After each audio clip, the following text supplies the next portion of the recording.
Hello tout le monde, bienvenue dans cette nouvelle vidéo qui est un tout petit peu différente d'habitude étant donné que sur cette chaîne on parle quand même pas mal sport, mais aujourd'hui je voulais absolument vous parler de la graisse, de ce que c'est exactement et comment on peut brûler de la graisse sans nécessairement être accro au sport ou pratiquer une activité sportive quotidienne. Mais d'abord j'aimerais bien parler de la graisse, notre amie qu'on adore détester. Alors c'est très important d'avoir un stockage de graisse. Clairement, si tu n'as pas de graisse, tu n'es pas en vie. Même s'il y a des gens qui peuvent avoir des très faibles taux de masse graisseuse, on a quand même besoin de graisse pour vivre. Parce qu'en fait, la graisse, c'est une réserve d'énergie. Et donc avoir cette réserve, ça nous permet de pouvoir derrière nous dépenser. Mais quand il y a trop de graisse, c'est là où ça peut devenir un peu un problème. Ça peut avoir beaucoup d'inconvénients d'avoir un taux de masse grasse élevé. Et c'est pour ça qu'en fait, on a vraiment besoin d'équilibre dans notre vie. Et c'est de là d'où vient toute la question du métabolisme. Donc en fait, le métabolisme, c'est ce que votre corps va dépenser chaque jour sans faire d'activité sportive. Donc c'est-à-dire si tu restes la journée assis, ton corps va quand même brûler, et donc c'est ça le métabolisme, c'est ce que va brûler ton corps sans activité. Donc en fait le métabolisme c'est un peu comme un moteur.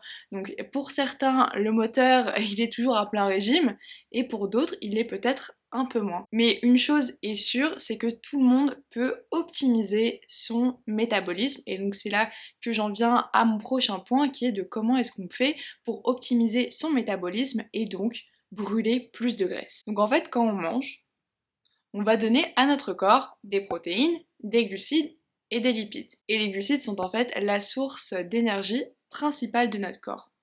Mais quand notre corps manque de cette source principale d'énergie, donc les glucides, le corps va se tourner vers les graisses. Et donc c'est en fait là qu'il va falloir créer un déficit calorique, donc donner un peu moins de calories à notre corps que ce qu'il en dépense, pour donc brûler de la graisse. Donc j'ai fait toute une vidéo à ce sujet-là, je vous invite à aller la voir, elle est super courte et ça vous permet de calculer votre métabolisme, votre nombre de calories à ingérer et tutti quanti, finalement tout ce dont vous avez besoin de savoir dans une super courte vidéo, un super court format, donc allez la voir. Mais mis à part le déficit calorique, on peut aussi parler de jeûne intermittent. Mais avant de rentrer dans le jeûne intermittent, j'aimerais juste vous donner quelques notions de base sur comment le corps fonctionne au niveau du stockage des graisses. Donc le corps, il a deux modes. Il a le mode stockage. Donc dans ce mode-là, il va accumuler l'énergie, donc c'est-à-dire si tu manges, le corps stocke. Et il y a le déstockage, donc là où le corps va se séparer de cette énergie et donc brûler des calories. Et donc simplement, si on mange toute la journée, notre corps est en mode stockage toute la journée et donc ne dépense pas ses réserves et donc ne brûle pas de graisse. Donc il n'est pas question de mourir de faim, non pas du tout, mais il est question de manger à des moments stratégiques. Et donc le jeûne intermittent donne au corps l'opportunité de puiser dans ses réserves d'énergie. Pour bien comprendre à quel moment le corps dépense de l'énergie, donc de la graisse, il faut savoir comment ça se passe. Imaginez qu'il y a une file d'attente pour les éléments que le corps va décider de brûler. En premier, dans la file, on a ce qu'on vient tout juste de manger. Donc si on commence à faire du sport, le corps va utiliser cette énergie-là, donc ce qu'on vient de consommer. Ensuite, dans la file, on a les réserves de sucre du foie. Donc une fois que notre corps a brûlé ce qu'il a mangé, il va ensuite piocher dans le sucre du foie. Et enfin, une fois que ces deux premiers éléments ont été brûlés, vient le tour de la graisse.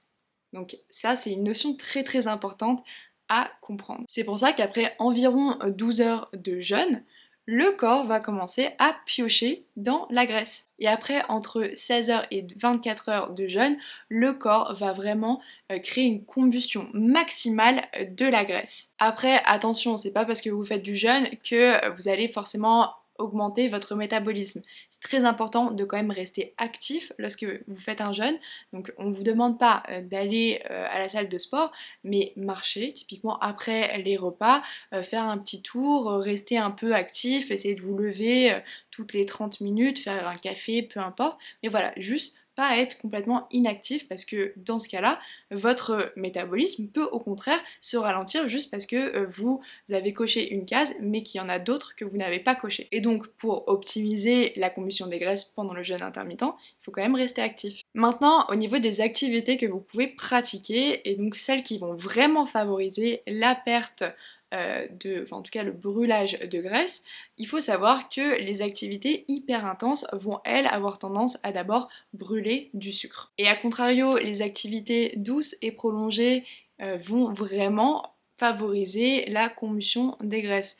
Je vous donne l'exemple de la marche. Typiquement, c'est pas pour rien qu'on connaît tous cette vieille maxime, après le repas, marche 1000 pas. C'est parce que la marche va vraiment être une activité avec faible impact déjà sur les articulations, c'est quelque chose qui est à la portée de tout le monde et qui en plus de ça tape directement dans la graisse. Et ensuite il y a aussi beaucoup d'études qui démontrent que marcher après un repas a énormément d'avantages vu qu'il a aussi un impact sur la gestion de la glycémie. Donc vraiment la marche ça a des avantages fous. Mais c'est pas tout, il y a aussi d'autres activités comme le yoga, le pilate et la méditation qui peuvent vous aider à perdre du poids. Je sais que ça peut paraître fou pour la méditation, mais en fait typiquement ça va jouer sur le niveau de stress. À savoir que si vous êtes une personne très stressée, eh bien vous allez créer une hormone du stress, la cortisol. Et donc la cortisol est une hormone qui peut favoriser le stockage des graisses dans le corps. Et en particulier apparemment au niveau de l'abdomen.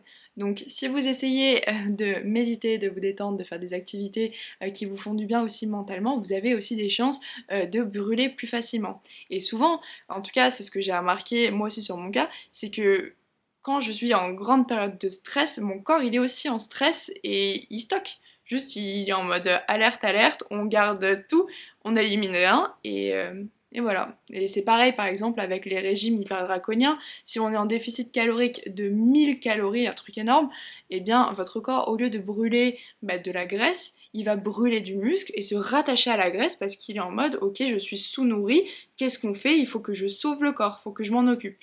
Donc voilà, vraiment, faites attention à ces choses-là. Ensuite, autre petit conseil, c'est de s'hydrater. Alors ça, je sais, c'est la classique, buvez. Mais sachez que l'eau est un super allié pour le métabolisme et donc pour le brûlage de graisse. Parce que quand on est bien hydraté, ça peut augmenter votre métabolisme et donc vous faire brûler plus. Ensuite, au niveau de l'alimentation, je vous conseille de choisir des aliments riches en fibres, riches en protéines, par exemple les lentilles, les légumineuses, tous les trucs comme ça, c'est vachement bien pour déjà être en bonne santé, mais par exemple aussi les fruits, tout ça, ça renforce en fait ce sentiment de satiété. Bon, évidemment, tout faire dans la modération, on n'est pas là pour se couper la faim, on n'est pas là pour ne pas manger, faut vraiment faire très attention, mais c'est des petits trucs comme ça qui peuvent vous aider si par exemple vous êtes le type de personne qui mangeait beaucoup de goûter ou mangeait pendant la journée. Donc voilà, c'était à peu près tout pour mes conseils, j'espère que ça vous a été utile, que j'ai réussi à décomposer ça de manière compréhensible pour vous, mais si vous avez d'autres petites astuces, n'hésitez pas à les mettre en commentaire et si ça vous a plu, n'hésitez pas à vous abonner, à liker, ça m'aiderait énormément et du coup on se dit à la prochaine fois.